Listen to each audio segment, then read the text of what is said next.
This is the hydrostatic lubricator, and that it basically floats valve oil on top of water in order to lubricate the steam side of the air pump. The air pump is what we use for air brakes here. See it on the front of this engine. It's a 28.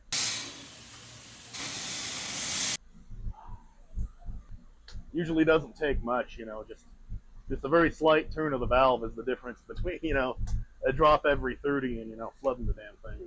He's watching through the bullseye here. Does that show up any better? So you're watching through this bullseye right here.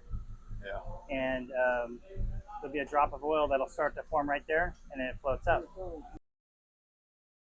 And there's gonna be a drop of oil that floats up every 30 seconds.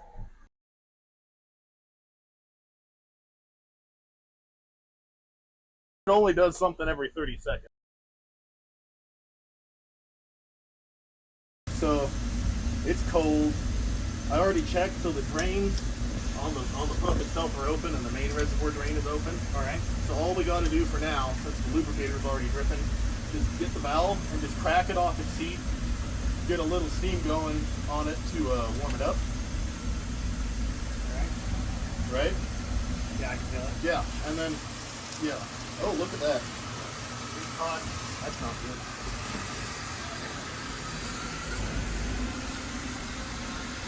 Yeah, this thing there's a bunch of slugs of water in the turbine apparently. Probably left over from the hydro that we did. Yeah. We can start here on the fireman's side. The most important device that the fireman has is the water glass here. The black here in the glass is water, and above it is the steam space. You always want to keep water in the glass to keep the crown sheet of the boiler protected. So that's kind of your primary gauge there. Then next to that is the steam gauge. That's that one up here, and that's just the steam pressure of the boiler. So these two kind of tell you what the engine wants as a fireman. And then all our engines are oil burners now, so they have their own set of appliances for that. This is the firing valve here. This controls the flow of fuel to the burner, and it's just a gravity feed system. And you can see we don't have much going to it now because it has what's called a spot fire in it. So it's basically an idle fire. You know, it's sitting. This engine's going to be sitting for a while. We don't need to build steam or water. Nice small fire. This is the atomizer valve. The atomizer is the part of the burner that sprays the oil. Basically, converts the flow of oil coming out of the mouth of the burner into a mist, basically, that gets ignited in the firebox. If you look in the peephole here, you can see the fire.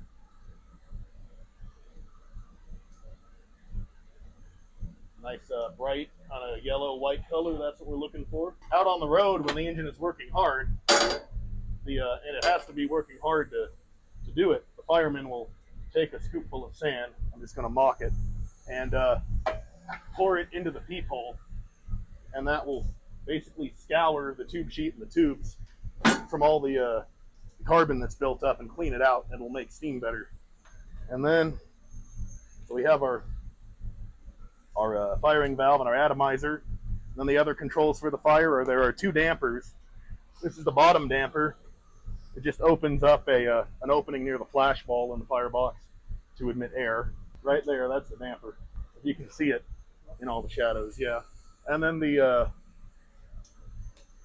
fire door itself has a damper too, which is this thing. You can see the baffle in it turn, you know, when you adjust it. So those you kind of have to dial into the size of your fire. We have the blower up here on these engines, which creates a draft through the smokestack when the engine is sitting still. And then these two valves here, and this one on the floor, these are for our injector on this side. It's actually technically it's an inspirator, but this is the water. This is the starting valve. So you work these two kind of in conjunction to get the injector started.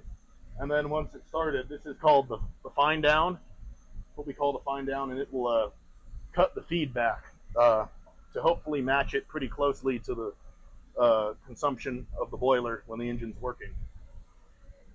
So that's, and then here on the firing manifold, we have two heaters, one for the fuel line and one for the fuel tank.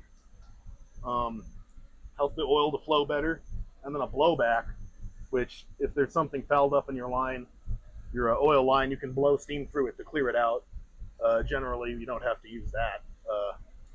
That's something they do at the end of the day when they shut down, just to make sure nothing accumulates.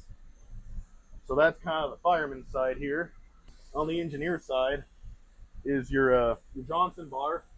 This controls the direction of the locomotive, and it's also sort of like a transmission. So you start as an example, you start with it way down in the corner, and then once you get underway, you hook it up closer and closer to center, and that uses the steam expansively. So it's kind of like shifting into a higher gear. You have less tractive effort, but but it's smoother and more efficient. So we'll leave it in center here. This is the throttle. It's just a big valve that opens up steam to the cylinders. So these are kind of the main kind of controls for the engineer, as well as the brake valves. This is our automatic brake. It controls the brakes on the engine and the train, kind of in unison. And this is the independent brake. It's just it controls the brakes on the engine and the tender, and then it also can release the engine brake after an automatic application has been made. And this is the straight air. This is our kind of secondary train brake system. It's pretty unique to us here. So this is the valve for it.